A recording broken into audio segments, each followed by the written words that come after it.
Hey everybody, Baldoric here. Today we're going to be talking about Legendary Edelgard, the new fire legendary for Fire Emblem Heroes.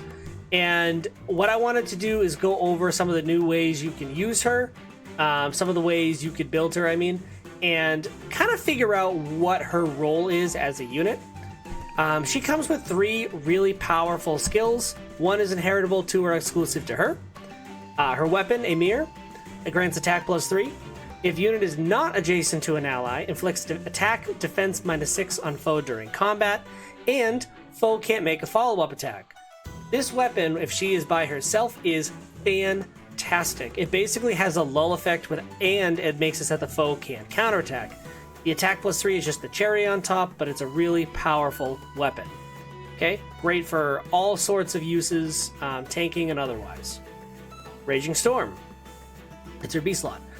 If unit initiates combat, grants another action to unit if unit is not adjacent to an ally after combat. This is a once per turn. If a skill that moves unit after combat is used, reference unit position after that movement occurs. So like a drag back or something like that. If foe uses Dragonstone or Beast damage and unit is not adjacent to an ally, unit makes a guaranteed follow-up attack during combat. Basically, if they're a dragon or beast, she makes a guaranteed follow-up attack against them as long as she is not adjacent to anybody, which is honestly, again, fantastic. She is a solo unit. You do not want any sort of attack defense bonds on her. She needs to be on her own. That's when she is crazy effective. And then Armored Stride 3. At start of turn, if unit is not adjacent to an ally, unit can move 1 extra space. Pretty much it means if she's by herself, she can move like a normal infantry unit, which is pretty awesome. So, really powerful skills that she comes with. Her base kit is not bad, but we definitely are going to look to enhance this and talk about what she looks like at for an Aether investment build. I'm going to do an arena investment build and a budget build, so that we have 3 different ways to look at her and talk about why I think she works.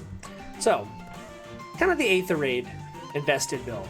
So if you're looking to use her in Aether raids at all, maybe just because she's going to be a bonus unit at one point, or maybe you want to use her during the seasons that Fire is in Aether raids. So the reason I chose a build like this, first of all, Glimmer is really easy to get off. 2 procs, it's going to go scale off her damage, which is already enormous. And with ally buffs, maybe if you put her with a red mail corn or something like that, it's going to be even higher. But she's going to have a massive attack stat that's going to go off with Glimmer. You could have her paired with other units if it's a fire season, and maybe if there are bonuses going around, you could use Legendary Hector to make her cooldown charge even less, or other things that could do that. Distant counter, obviously, because it's Aether raids and everybody uses ranged units on defense, so you're going to want to make sure you have a way to counter that on enemy phase. Also, why I included Fierce Stance is you want to make sure, excuse me, that if you are countering those ranged units or having her being on her own during enemy phase, which likely you will since all of her skills work best that way, which is why I was talking about Red Mail Corrin. But anyways, Fierce Stance adds that extra +6 attack on enemy phase, which is going to be really critical to making sure you land killing blows and that she can survive longer because they'll die before their second attack. Okay? Now, Raging Storm is the interesting thing here.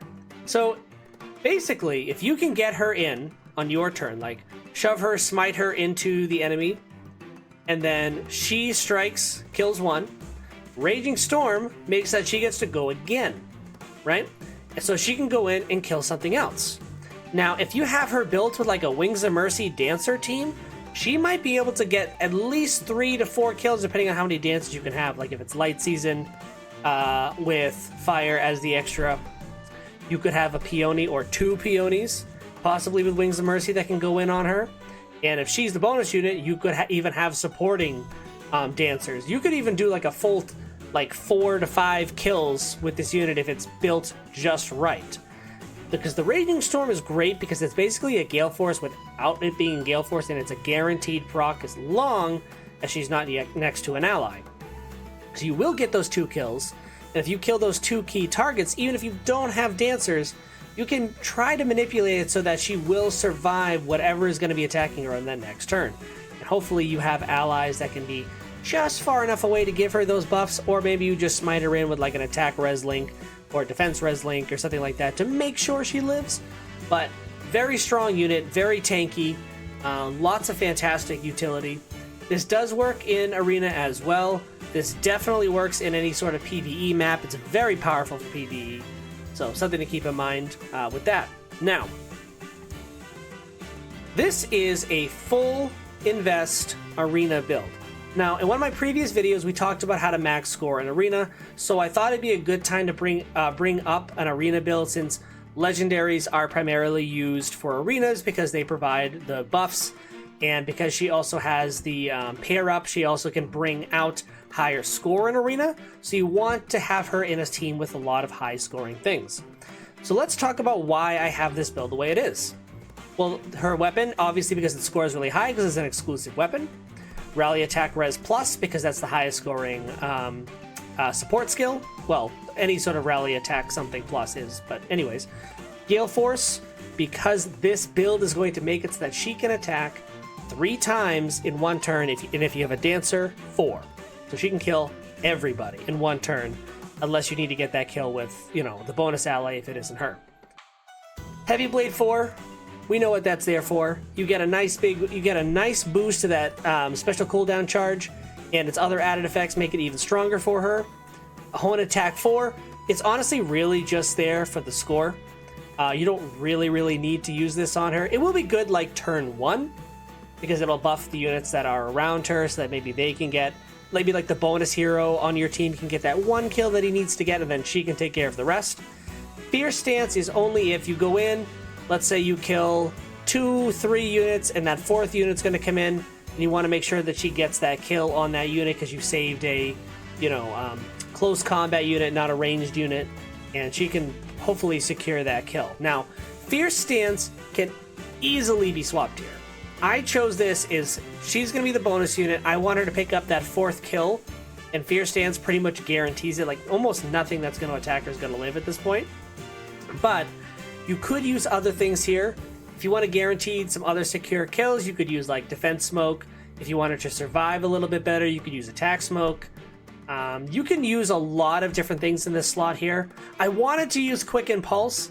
The problem with Quick Impulse though is that it doesn't score as well as like a something 3 skill. So maybe even like a Brazen here, because she is going to be taking damage, so a Brazen could work really good here. But I chose this one particularly to guarantee kills on enemy phase, so she gets that. On enemy phase, if she gets attacked, it helps secure that kill. Now you'll notice I don't use Armored Stride here, Armored Stride 3 here. Again, I'm going for max score. You can't use a 3 skill if you want max score. You have to use a 4. Okay, so it is one of those things. It kind of sucks because it is a great skill, but you got to lose that if you're going for that max score. And this is obviously with Summoner support as well, to give her a little bit of extra stats, which just really boosts everything, okay? So, finally, let's talk about the ideal pull and, like, no merges. Ideal pull is at plus attack minus speed, okay? Reason being, speed is pointless for her. You're going to get doubled no matter what, so who cares? She's not doubling unless it's from her weapon effect, so who cares? So what you do instead is you build to that and try to make her tanky, strong, and hit really hard on player and enemy phase if you can. So let's talk about why this budget build works. This is pretty much using her base kit. I swapped out her special. I put Glimmer in there because it's more consistent. Bonfire's fine. You can use Bonfire here instead of this. I usually opt to use those quicker charge moves because it does hit for more damage rather faster, which all round tends to have more DPS, okay? Or, well, damage per turn, so I guess, I don't know how I want to say the DPT, I guess. So you're going to be doing more damage every single turn if you have a Glimmer versus something like a Bonfire because it has more charge. There are things to manipulate that, obviously, like Quick Impulses and things like that, so that can change depending on how you want to build her. Now, I chose Attack Res Solo here because, 1, she is going to be by herself. 2, it is on her base kit, so it makes it really easy to obtain. And 3, if we're talking about just trying to buff her, that's going to give her a plus 6 additional attack and res, putting her at 72 attack and a, what is that? 40 43 resistance. That isn't math. 36 resistance and 71. I was thinking 7, not 6. I don't know what I'm doing. Anyways, and with Death Blow on unit phase, you're going to be going up to a nice 77 attack just from this, and that's not even counting Glimmer going off, which makes her really powerful. Okay, now you do see dragons and beast units in Aether raids a lot, especially legendaries of that kind. So Raging Storm is going to be fantastic here, and it scores amazingly anyways. Armored Stride, now it's not a 4 skill, but if you're not going to put a 4 skill on her, have Armored Stride, because it's just going to make it so that she has that movement ability that she really needs to help either get a kill or get out, so she's not just a sitting duck and gets killed by something with armor effectiveness. But that's pretty much it. That covers my Edelgard video. Thank you so much for watching. I hope you enjoyed it. If you like this video, consider subscribing. I'll be putting out more videos like this in the future for each legendary, mythic, and or like Tempest Trial, exclusive, Heroic Grail unit, whatever those are. If you enjoy content like this, consider following my Twitter. Anytime I have some thoughts on Fire Emblem or new units are coming out, I'm always retweeting and always posting my thoughts. Consider subscribing to the channel like I already said. I will be posting more content just like this. If you have a build that I didn't show here or something you want to do differently than my build, post it in the comments below. I'd love to talk to you about it. But again, thank you so much for watching this video. I hope you enjoyed it, and I hope to see you next time.